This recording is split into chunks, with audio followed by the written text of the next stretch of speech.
You're an air-breathing, land-loving, sun-loving creature that's in a totally different world, far more alien in many ways than going to Mars or going to the moon.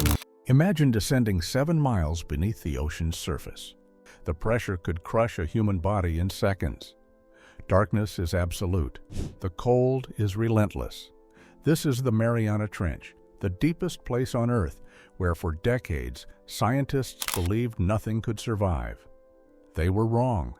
Explorers discovered life that reshaped our understanding of biology and forced scientists to rethink where life can exist at all. These findings now influence medicine, energy research, and the search for life beyond our planet. Yet some stories about the trench are misleading. Today, we separate fact from fiction and reveal what scientists truly found in the abyss. The truth is stranger than myth. If the deepest place on Earth is alive, what exactly hides there? The engineering challenge. The Mariana Trench sits in the western Pacific Ocean near Guam. At its deepest point, the Challenger Deep, it plunges nearly 36,000 feet below sea level. That's deeper than Mount Everest is tall. To put that in perspective, if you dropped Mount Everest into the Mariana Trench, its peak would still be over a mile underwater. The pressure at the bottom is over 1,000 times what we experience at sea level, about 16,000 pounds per square inch. That's like having 50 jumbo jets stacked on top of your thumb. For decades, we thought this made the trench a dead zone, a place too hostile for life to exist. But in recent years, something remarkable happened. Advanced submersibles and robotic explorers ventured into the abyss, equipped with cameras, sensors, and sampling equipment. What they brought back shocked the scientific community and sparked a race to understand the implications. But before we can understand what this means for humanity, we have to ask a more basic question. What was the very first thing scientists actually discovered when they reached the bottom? So, what did they find? Let's dive in. Reaching the bottom of the Mariana Trench wasn't always possible. For most of human history, the deep ocean was pure mystery, a vast, crushing void that existed only in imagination. Early maps marked it with sea monsters and blank space, because no technology on Earth could survive the pressure waiting below. The first humans didn't reach the Challenger Deep until 1960, when Jacques Piccard and U.S. Navy Lieutenant Don Walsh descended in the bathyscaphe Trieste. Their journey took nearly 5 hours, and when they finally touched the bottom, their view was limited to murky darkness and drifting sediment. Even then, the data they collected was minimal. For decades afterward, the Mariana Trench remained mostly unexplored, not because we lacked curiosity, but because the engineering challenge was immense. Only in the last few years have advances in materials science, robotics, and pressure-resistant design made repeated, detailed exploration possible. And it's only because of those advances that the discoveries we're discussing today were even possible at all. The discovery. The first major breakthrough came when explorers discovered hydrothermal vents in the Mariana region, not at Challenger Deep itself, but in volcanic arc areas hundreds of kilometers away. Now, if you're not familiar with hydrothermal vents, picture this. Cracks in the ocean floor where superheated water, sometimes reaching 700 degrees Fahrenheit, shoots up from deep within the Earth's crust. This water is loaded with minerals like sulfur, iron, and other chemicals. It's toxic to most life forms we know. The environment around these vents is about as extreme as you can get. Crushing pressure, scalding heat, total darkness, and water filled with what would normally be considered poison. And yet, these vents were teeming with life. Down there, the environment feels less like an ocean and more like another planet. There is no blue light, no horizon, no familiar sense of up or down.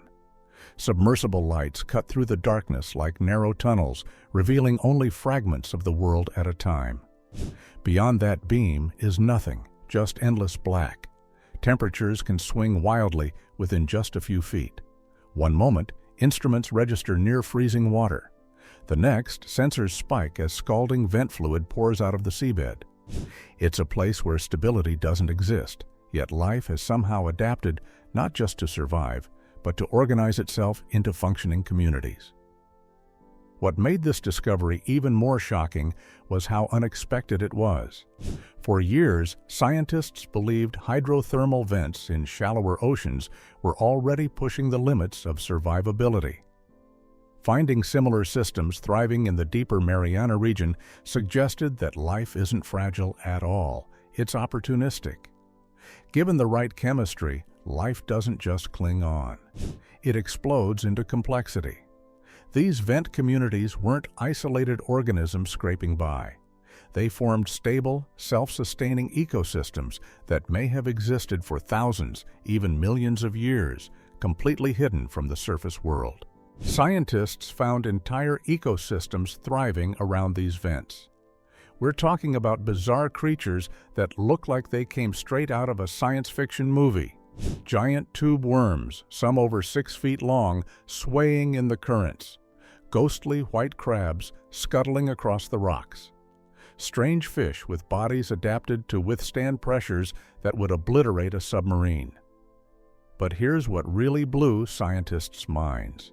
These creatures weren't just surviving, they were thriving. And they were doing it without sunlight. Every ecosystem we knew about on Earth's surface depends on the sun. Plants use photosynthesis to convert sunlight into energy, and that energy flows through the food chain. We thought that was the only way, the foundation of all life. And if entire ecosystems can exist without sunlight at all, then how are these creatures really getting the energy they need to survive? Life without sunlight. The organisms around these hydrothermal vents use a completely different process called chemosynthesis. Instead of sunlight, they harness chemical energy from the minerals spewing out of the Earth's interior. Here's how it works. Specialized bacteria living in and around these vents take chemicals like hydrogen sulfide, which is basically poisonous to us, and convert them into organic compounds that fuel their growth. These bacteria form the base of the food chain, and everything else feeds off them, directly or indirectly. Think about what this means for a second. Life doesn't need the sun. It doesn't need photosynthesis. All it needs is a source of chemical energy and the right conditions. This discovery fundamentally changed how we think about where life can exist. It also forced scientists to rethink one of biology's most basic assumptions, that life is delicate and rare. If organisms can thrive in complete darkness, under crushing pressure, fueled by chemicals we consider toxic, then life may be far more common in the universe than we ever dared to imagine. In other words, the Mariana Trench didn't just expand our definition of habitable, it shattered it. Scientists started asking, if life can thrive in the Mariana Trench without sunlight, could it exist in other extreme environments?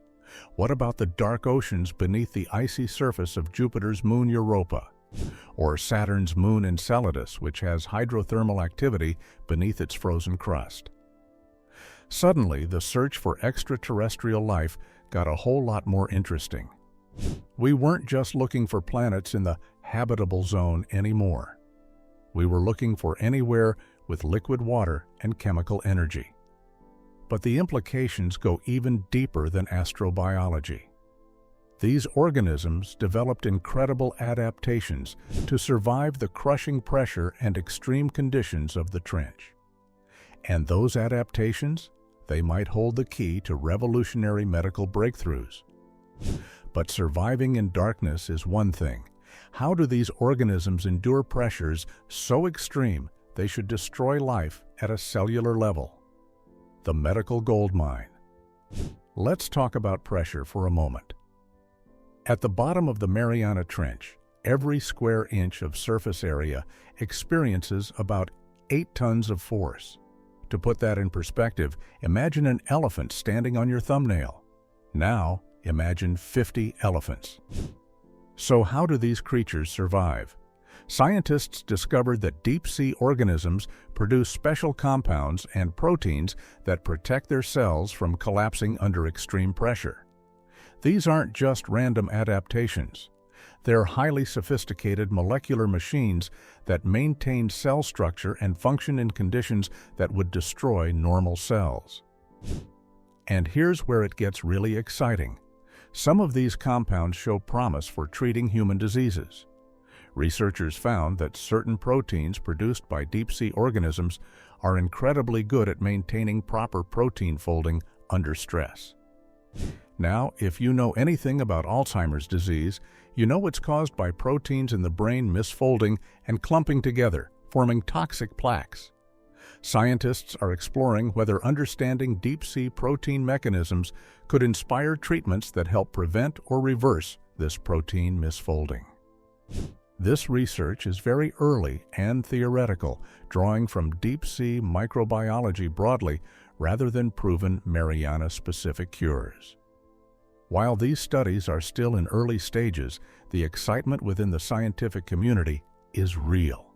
Researchers aren't trying to copy these proteins outright. They're studying how they work, how they stabilize under stress, and how those principles could be applied to human biology. It's a reminder that some of our most advanced medical breakthroughs may not come from cutting-edge labs alone, but from understanding organisms that solved these problems long before humans ever existed.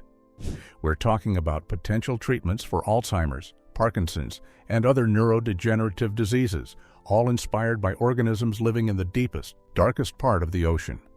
But wait, there's more. These creatures also produce enzymes that work efficiently under extreme pressure and temperature. Industrial scientists are exploring whether these enzymes could be used in manufacturing processes, potentially making production more energy efficient and environmentally friendly. One deep-sea microbe produces an enzyme that breaks down plastics. Another creates compounds with powerful antimicrobial properties. We're basically looking at millions of years of evolutionary R&D, and we're just starting to tap into it. But these discoveries also raise uncomfortable ethical questions.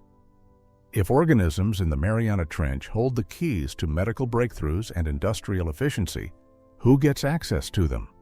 Who owns life forms that evolved in international waters, far beyond any nation's borders? Some scientists worry that deep-sea bioprospecting could repeat the same mistakes we've made on land, extracting value without fully understanding the consequences. These ecosystems are fragile in ways we're only beginning to understand. Disturbing them, even slightly, could erase species before we ever realize what they might have taught us. In other words, the trench isn't just a source of solutions. It's a test of whether humanity can pursue progress without destroying the very systems that make that progress possible. So, if these deep-sea adaptations can reshape medicine and industry, could they also reshape how we power the world itself? The energy question. Now, let's address the elephant in the room, or should I say, the claim that's been making waves on the internet. You may have seen viral videos claiming that scientists discovered a way to harness the ocean's pressure at the Mariana Trench to generate unlimited clean electricity. Some videos show organisms that supposedly convert pressure directly into electrical energy, powering the future. Here's the truth. That's completely unfeasible and unobserved in nature, a viral myth with zero scientific basis whatsoever. No verified scientific evidence supports the idea that we can harvest pressure directly from the ocean depths to generate electricity in any practical way. And while deep-sea organisms are remarkable, they're not biological power plants converting pressure into electricity. But, and this is important, the discoveries in the Mariana region do point toward inspirational concepts for potential energy innovations. Remember those hydrothermal vents? They're essentially tapping into geothermal energy from deep within the Earth. The same processes that create these vents, heat from the Earth's core and mantle, could potentially be harnessed for clean energy generation. Scientists are studying how these natural systems work to inspire new approaches to geothermal power. Unlike solar or wind, geothermal energy is constant. It doesn't depend on weather or time of day. And the Earth's interior contains enormous amounts of heat energy that we've barely begun to tap. The vents also demonstrate natural chemical processes that convert heat and minerals into usable energy, the same chemosynthesis that supports those thriving ecosystems. Researchers are exploring whether we can replicate or adapt these biological processes for industrial energy production. Imagine bioreactors that use engineered microbes based on deep-sea bacteria to convert waste chemicals into clean energy, or geothermal systems designed using principles learned from studying hydrothermal vents. This is the real theoretical future of power hidden in deep ocean systems, not harvesting pressure, but understanding and mimicking the natural energy systems that have sustained life there for millions of years. But while scientists were uncovering breakthroughs and possibilities, they also stumbled upon something far more unsettling, something that never should have been down there at all. The darker discovery. But not everything scientists found in the Mariana Trench is inspiring. Some discoveries are deeply troubling. When researchers brought up samples of deep-sea amphipods, small crustaceans living at the bottom of the trench, they found something shocking in their tissue: radioactive carbon-14 from nuclear weapons testing. Let that sink in. The most remote, isolated place on Earth, 7 miles deep, in crushing darkness. And we've left our mark there. These creatures contain traces of atomic bomb tests conducted in the Pacific during the 1940s and 1950s. Scientists also found microplastics in the trench. Plastic pollution has reached the absolute deepest point on Earth. Samples of sediment from the Challenger Deep contained fibers and fragments of plastic waste.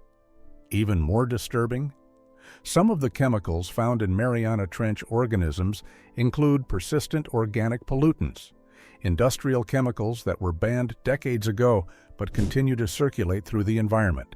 These pollutants accumulated in ocean water, sank to the depths, and entered the food chain of creatures that evolved in isolation for millions of years. This isn't just an environmental tragedy. It's a wake-up call. If our pollution reaches the most inaccessible place on the planet, nowhere is safe. The Mariana Trench was supposed to be beyond human reach, beyond human impact, but we've managed to contaminate even that. However, studying how deep-sea organisms process and survive with these contaminants might also help us develop better methods for cleaning up pollution and understanding its long-term effects. With pollution reaching even the deepest place on Earth, the question becomes unavoidable. What does all of this mean for our future? What it all means. So what's the big picture here? Looking ahead, exploration of the Mariana Trench is only accelerating. Governments, universities, and private research groups are developing new submersibles capable of longer missions, deeper dives, and more precise sampling. Some vehicles are designed to remain on the seafloor for weeks at a time, quietly observing changes in vent activity and marine life. Artificial intelligence is also beginning to play a role, helping scientists analyze enormous volumes of data collected from the deep. Patterns in temperature, chemistry, and biological activity that would take humans years to interpret on their own. Each improvement brings us closer to understanding not just what exists down there, but how it changes over time. What do these discoveries really mean for us? First, the Mariana Trench has expanded our understanding of life itself. We now know life can exist in conditions we once thought impossible. This has profound implications for the search for extraterrestrial life and for our understanding of how life began on Earth. Second, the adaptations of deep-sea organisms represent a treasure trove of potential medical and industrial applications. From Alzheimer's treatments to plastic-eating enzymes to pressure-resistant materials, we're just beginning to explore what these creatures can teach us. Third, the natural energy systems at work in the region, hydrothermal vents and chemosynthetic life, offer blueprints for sustainable power generation. While we won't be plugging turbines into the ocean floor anytime soon, The principles we learned there could revolutionize geothermal and biochemical energy production. And finally, the presence of human-made pollution at the bottom of the Mariana Trench serves as a stark reminder that our actions have global consequences. There's no away when we throw things away. It all goes somewhere, and perhaps that's the most uncomfortable lesson of all. The Mariana Trench shows us both what nature is capable of and what humanity is capable of disrupting. It's a reminder that discovery and responsibility are inseparable. Every breakthrough comes with a choice about how we use it and whether we protect the systems that made it possible in the first place. The Mariana Trench is a place of extremes, extreme depth, extreme pressure, extreme darkness. But it's also a place of extreme opportunity. Every dive, every sample, every new organism discovered adds another piece to the puzzle of life on Earth and our place within it. And after everything we've uncovered, from miracle organisms to irreversible damage, what story does the Mariana Trench ultimately tell about us? Because the deepest place on Earth isn't just revealing its secrets, it's holding up a mirror to humanity, reflecting both our brilliance and our recklessness. The only question left is, are we ready to face what it shows us? That question now hangs over every expedition, every dive into the abyss. The explorers who descended to the bottom of the Mariana Trench didn't just find the future of power and life. They found proof that life is more resilient, more adaptable, and more surprising than we ever imagined. They found ecosystems thriving in total darkness, powered by Earth's inner heat instead of the sun. They found organisms with adaptations that might cure diseases and inspire new technologies. They found energy systems that could change how we power our world. And yes, they found evidence that even the deepest ocean isn't beyond the reach of human impact. The Mariana Trench is still revealing its secrets. Each expedition brings new discoveries, new questions, and new possibilities. We've only scratched the surface, or should I say, we've only just touched the bottom. What we do with these discoveries will determine whether the Mariana Trench represents humanity's future, or is just another place we've managed to reach and damage. The choice is ours. If this journey 7 miles beneath the waves left you hungry for more mysteries of our planet, hit that subscribe button right now, because next week we're exploring something even more mind-bending, and trust me, you won't want to miss it. Drop a comment below. What discovery from the Mariana Trench shocked you the most? I'll see you in the next one.